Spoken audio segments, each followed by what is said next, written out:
yeroo ammaa fi dhaloota ammaa biratti wanti gaaffii natti ta'e tokko jaalala keessattis haa ta'u gaa'ela godhachuudhaa fi ijoolleen sun lamaan yoo walii galan ga'aa miti.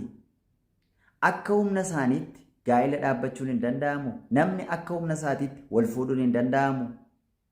Waan qabuun wal fuudhuun hin danda'amu. Waan qabuun jaarsummaa argachuun hin danda'amu.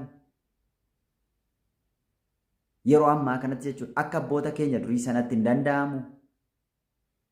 Walii galuun hin danda'amu. Jaalalli hin dursu, nagaan hin dursu.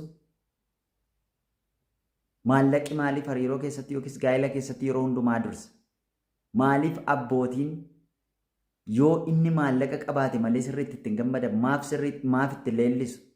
Yoo inni maallaqa qabaate baay'ee leellisu, baay'ee jechuudha. Inni nama cimaadha, nama guddaadha jedhama. Jaalala qabaan jedhan, beekumsa qabaan jedhan, waaqa hin sodaataan jedhan, amantii qabaan jedhan, maallaqa qabataanaan inni nama cimaa, inni nama guddaa. Intalli keenya nama guddaa argatte, intalli keenya nama qabeenya qabutti heerumte jedhee gammada maatiin.